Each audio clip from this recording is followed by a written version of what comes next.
Hi there, welcome to Boxing Deep Dive. I'm Lyndon Hosking, and always great to have you along for an episode of Dream Fights.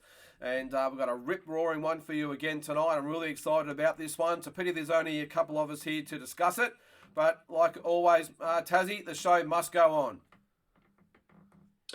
Well, mate, I think Peter Manias to hide under his bed. So I think he is. he got beat badly last week for the seventh time in a row. So I hope he's in good spirits. I hope he's brushed up on his boxing history because mate, it's a shame he's not here tonight, mate. But Peter, I'm coming for you, Peter. I'm coming for you, Peter. Well, he's missed a really good one tonight, mate, and let's hope he's brushing up on his boxing history. But for this one, I was really excited. I did actually last week. I think I said it was going to be Triple G and I ran Barkley, but I've obviously changed my mind, for this episode because I just thought I had another think about it and thought this one would be even better. But before we actually get into that, let's check.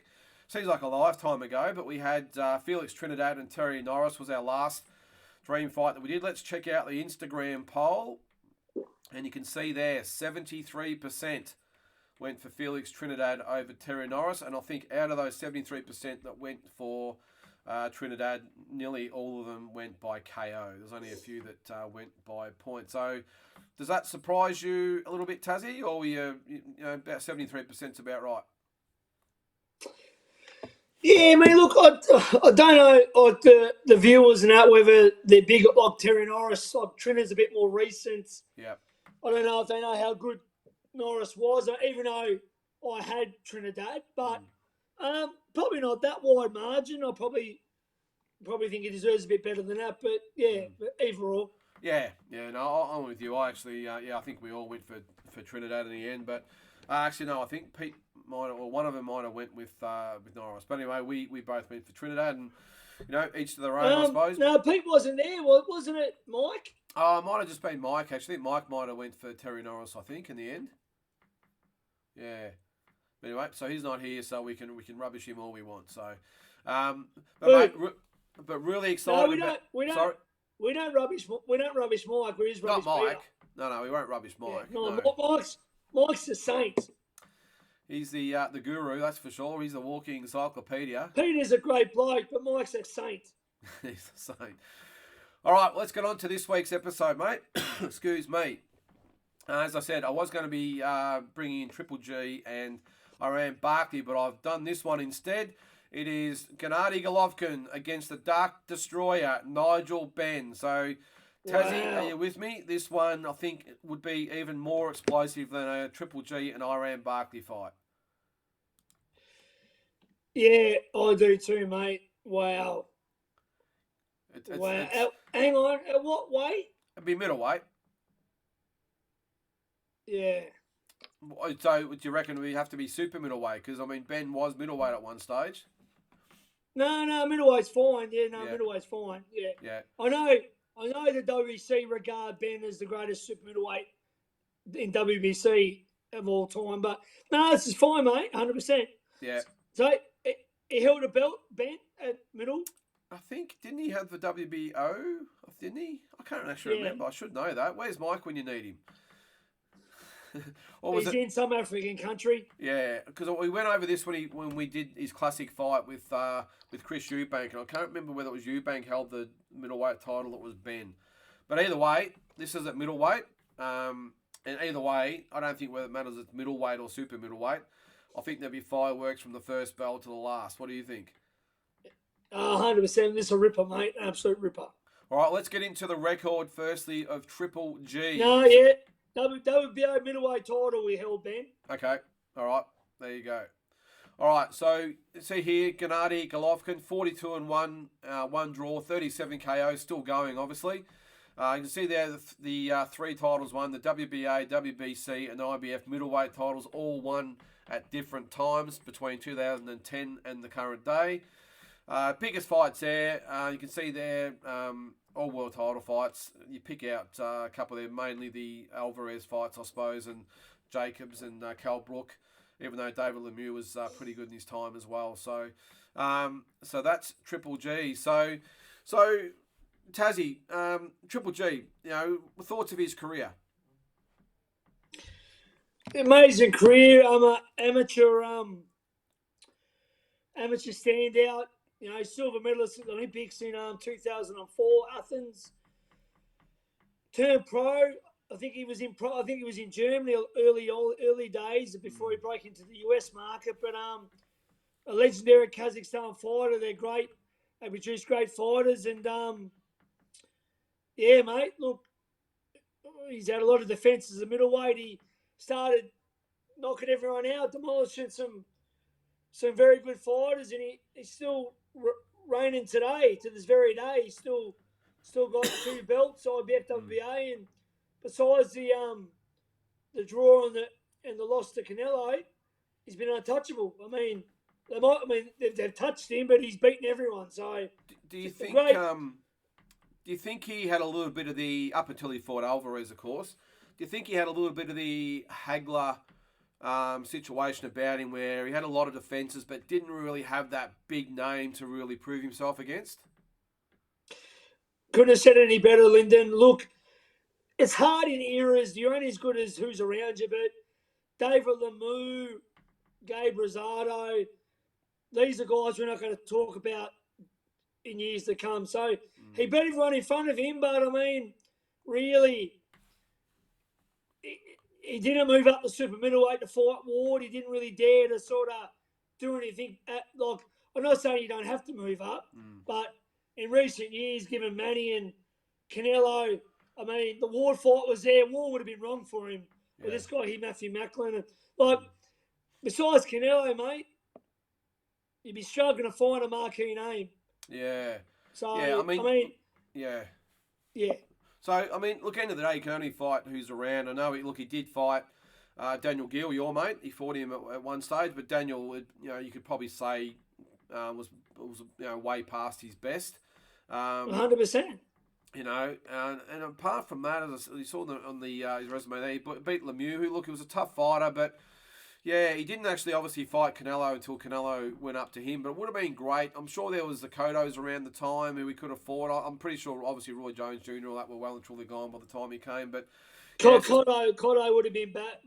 Triple G would have been bad for Cotto. Yeah. What about Sergio Martinez? Was he around about that time? Because obviously Cotto beat him at one stage.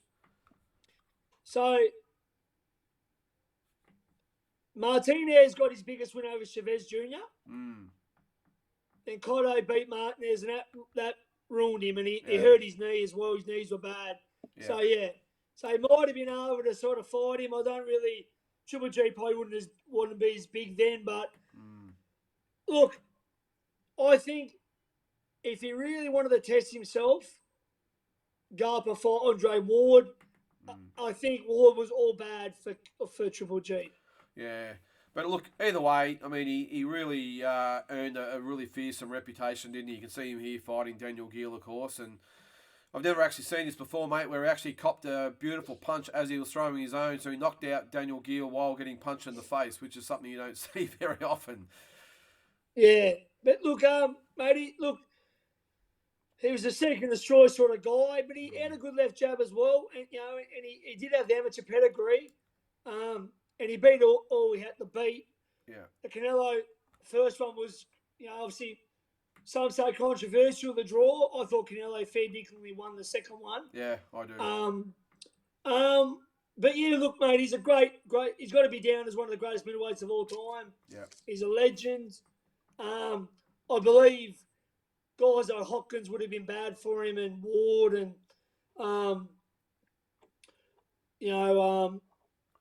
probably Hagler, Monzon would have been a shootout. Yeah. But the fight you're on about tonight is it's a great fight. Would have been awesome, mate. Well, let's get on to his opponent, because we're of course referring to the Dark Destroyer, Nigel Benn, and very similar records here, which was surprising. 42-5. Obviously, he's had more losses, but the same amount of wins and almost the same amount of KOs. So 42-5-1, 35 KOs. Two-time world champion, WBO middleweight champion, the WBC super middleweight champion. I would have actually been able to answer your question earlier if I had actually gone to this slide, I suppose, in hindsight. But you can see here, look, he didn't have massive wins either, I suppose. Look there, Doug DeWitt, Iran Barkley, although that was a great win for him. The fights with Chris Eubank, the 2 fights with Galvano, the tragic fight with McClellan, of course, and the 2 fights with Steve Collins, both in 1996. But you talk about value for money, Taz, and this guy just bought it all, didn't he? Yeah, mate. Look, it was an excitement machine. He thrilled the English fans for many years. He was just a warrior, mate. You know what I mean? He come to fight, and it's a legendary fight. So I said, Eubank, we covered a while ago, the 2 fights there, and I think Michael Watson, obviously, the tragic fight McClellan when he got dropped and almost knocked out in the first round, and yeah, mate, just they rate him as one of the greatest super middleweights of all time, but just the beast and power in both hands, and a real big heart, a real venom, a real puncher. He's definitely one of the most popular British fighters of all time, wasn't he? Because you look at his style, and it was an all or nothing type of approach, wasn't it? There wasn't a lot of defence being shown. You can see there most of the time his hands were down, by his waist. It was just, come on, I'm coming in, and you're either going to hit me or I'm going to hit you. It was an amazing way of fighting. Yeah, mate. I mean, he come around at the right time, and I mean, him and Eubank really made each other. You can't beat a good trilogy or you need a good dance partner, 2 fights or a trilogy. I mean, Green Mundine and people like that. They made their names. I mean, you can't beat that rivalry, mate. It wasn't really a rivalry like it. I mean, like a Eubank and Benn. So I mean, look, it was in a great era of English boxing, and obviously, captivated all the fans' imagination, mate. Real tough, sock 'em, gritty, sort of in-your-face fighter. Yeah, and you're right. As I said, you do need that dance partner. We just covered it with the classic fight with Sugar Ray Leonard and Roberto Duran, and this was the same here with these two. And I think, especially that fight with the first fight with Eubank, and even the second one, but I think it was one of those instances where he almost got more cred for the loss rather than than if you had a won, because sometimes you get just as much respect by just the way you fight rather than if you win the fight. And I think that's what you got with Nigel Benn, and whether he won or lost, it was always entertaining. And as you can see here by these highlights, I mean, it's pretty much just what every fight was like, wasn't it? He must have been very fit, mate, to throw the punches with power, bad intentions for the whole fight, mate. I mean, I never looked like he got on the jab and tried to box. He was always throwing bombs, mate. Lyndon, when you're throwing power shots and you're missing them, hitting fresh air sometimes, you get more tired. So he must have been very fit. Yeah, he was. Do you think that he benefited as well by maybe fighting guys? I know Eubank was probably a bit different. He was very technical, but a lot of the guys he fought were similar in that, maybe they weren't, let's just say they weren't Floyd Mayweather as far as defensive techniques goes. I mean, the Barkleys and these types of guys, and even, I suppose, Eubank to some extent, but he benefited a little bit by fighting some of these guys who probably didn't have much better defence than what he did. Yeah, he would have had trouble. I'll tell you, there might be more than 3. I'll tell you 3 guys that he wouldn't have been, they would have gave him nightmares. James Toney. Yeah. Roy Jones Jr. and Andre Ward. Yeah. Their boxing ability as super middleweight, they would have annihilated Ben. He wouldn't have been able to handle them guys. Yeah. But I suppose no matter how you look at it... Tell me if I'm wrong. Yeah. Tell me if I'm wrong. No, I don't think you're wrong at all, mate. I 100% agree. But I think Ben was one of those fighters, and you see that the fight he had there with Iran Barkley. Iran Barkley was exactly the same. It was just like, all right, well, let's just throw down and let's just see who's gonna land the first one first. Probably a bit later for Barkley too. Yeah, it was exactly. But I think one of those fighters that the fans just absolutely love, because you get exactly what you see, and that's just raw. I'm coming at you. I'm going to keep throwing him until you either go down or I go down. I think that has just endeared him to the whole British public, which is probably why he was always the fan favourite when he fought Eubank, because, obviously the opposite to track. But I just thought he was just great for boxing in general, and one of those fighters that doesn't really need to be like an Arturo Gatti type of fighter. They don't need to be winning every fight and winning multiple titles to be well endeared by the boxing fans. 100%, mate. I agree, Lyndon. 100%. All right, mate. Well, let's get into it. I'll let you go first. We're going to make this. I didn't actually give a location of the fight. I'm gonna think that Triple G is not going to hesitate to fight Nigel Benn at Wembley Stadium in front of 80,000 people, and for the WB, I think WBC or whatever it is, IBF middleweight title. How do you think the fight goes, and who wins and why?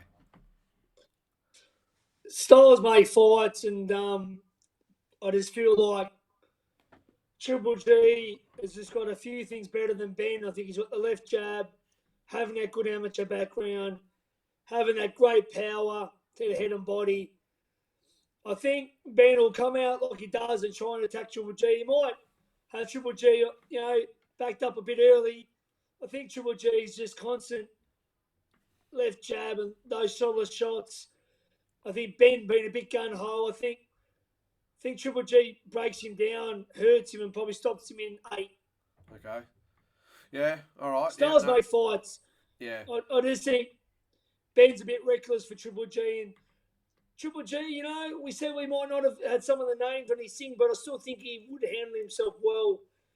And I think he's got that good left jab. He's very calculated. He doesn't really get flustered. And I think, even though Ben got up from McClellan, which is one of the biggest punches of all time, and fought some great fighters, but I feel like, I think Golovkin probably catches him. Okay, so 8th round knockout. Yeah, look, I'm probably a little bit along the same lines. I think one thing that can be guaranteed, of course, that it'd be an absolute war and probably the fight of the year candidate, no matter when it was. I think that's probably a given. Oh, 100%. But one thing we've seen with Triple G is that he's obviously been known for the iron chin. I think if anyone was going to test that chin, it would be Ben. Because Triple G's there, he's not going anywhere. He's in front of you, and he'll give you a chance to hit him. Don't worry about that. So I think he might be playing a little bit of Russian roulette would be Golovkin by standing in front of Ben, especially early. But I think that Golovkin has shown that he's got the resilience and the chin to withstand the punches of Nigel Benn. And I think I'm with you. I think after the first maybe 3 or 4 rounds, when the sting would go out of the fight, I think that Triple G would start to get into his groove. We saw it a few weeks ago, of course, when he fought Murata, even though obviously he's a long way past his best at the moment. But took some bombs, really started to get his range, started to put the pressure on. The heat went out of the contest. And I think that would be similar here. Although Ben's obviously a lot more reckless than what Murata is. But yeah. So I just think, like you, I think as the fight goes on, Golovkin keeps closing the gap and the range. Starts to chop Ben down and gets him out of there in 8, 9, maybe 10 rounds, I think. And but either way, as I said, it would be the fight of the year guaranteed. And it would be, I think of all the dream fights, we could probably put Triple G in with. Like you said before, the Roy Joneses and James Tonys and Andre Wards might be a bit much for him, but this is probably the best matchup, I think, as far as a dream fight we could almost get. Maybe apart from a Hagler, I think would be pretty good, but I just think this is the ideal one for him, and I think he would come out on top and win between 8th, 9th, and 10th round. So we're pretty much on the same page in this episode, mate. I think like Triple G will never have had anyone attack him like Ben will attack him from round 1. So I think that'll be early, because I can guarantee he'll never been attacked like he would against Ben. But I just think he's a bit cleaner, a bit neater. He's got a very good left jab, like he showed against Dave Lemieux, who was a big puncher as well. Probably not as classy as Ben in there, but he was a big puncher. So Triple G can keep you at the end of the jab when he wants and set you up, and I just think he's a bit more classier than Ben. But I mean, look, it'd be a shootout. It'd be a great fight, 100%. Yeah, and the other thing I must admit, I was thinking about when I was sort of looking the way, or thinking about the way I think it'd go as well, is that the one thing I will say that would give Ben a chance is the fact that I'm not sure Golovkin's fought someone like him someone who's as loose as what he is. And when I say that, a guy that just comes in and he leads with an overhand right or a lead with a left hook, and he's got him coming from all over the place. I'm not sure whether Triple G's at the elite level has fought someone so unpredictable as Ben. So that's probably the only No way. The only chance I'll probably give Ben to maybe unsettle Triple G a little bit, but I just think Triple G is such an elite fighter that no matter what Ben threw at him, he might have a few rocky moments and cop a few, but I just think he's got all the tools and know-how and IQ to get through it and break him down as the fight goes on. Yeah. No, look, I guarantee he would never face anyone. I mean, sometimes guys that are a bit unorthodox and are a bit reckless, they're hard to fight because you can't prepare for them. A guy that throws them over the top or throws them from this way or that way, very hard to prepare, mate. I mean, give me a nice technical boxer any day because then guys are just really hard to predict, you can't predict them because they don't know what they're doing. So it's hard to gauge when they don't know what they're really doing. Yeah. It's hard to gauge. That's what I'm saying. That's the only real possibility I'll give Nigel Benn. But what I fought a guy in amateurs, another local Tasmanian, and he was nothing like, never went to a nationals, never. But he gave me sort of half. I beat him, but he was so hard fight because he was just a real tough, rugged fucking guy. Hit me anywhere, and I really wanted to knock him out. So I'm sort of I'm putting everything behind my shots and not really land and flush. And if I would have boxed him in a nationals, I would have boxed his ears. I'd probably 15-point him, but it was a local fight. He's a bit of a rough sort of bush guy, long hair, and I just really wanted to bash him. And I had a messy fight. I won it, but I had a messy fight with him. They're hard to fight, those guys that are just unpredictable, and I think that would have been the case here. But as I said, I just think Triple G's got the IQ and the chin to break him down. So, but either way, mate, 80,000 people at Wembley Stadium wouldn't be disappointed, I don't think, even if Ben had a loss, because it would have been an absolute war. So that's it for this week. It's probably not as fun when there's only two of us, mate, but it is what it is. Mike's obviously in Africa and Pete's away at the moment. So, but he's under his bed. Yeah, maybe. Pete's under his bed. Yeah, with the book open, with the torch, studying his boxing history, I think. So, 100%. Yeah. So, mate, I'm not sure whether you got anyone in mind at the moment. If not, we can surprise next week. Yeah. I'll do my research and I'll spring it next week. Yep, no worries, mate. Well, it looks like we're going to have a few coming up in the next few weeks between us anyway. So plenty to think about. Some great matchups out there. And if you are watching and you have a request, make sure you let us know because we will do those as well. We've done a couple so far. So, keep throwing them at us. So thanks for watching. That was Triple G versus Nigel Benn. We both tipped Triple G by 8th or 9th round knockout. But either way, it would have been a truly great fight. So Tazzy, thanks again for coming on, mate. And I look forward to seeing you next week. Always a pleasure, Linda. Thank you. Thanks, mate.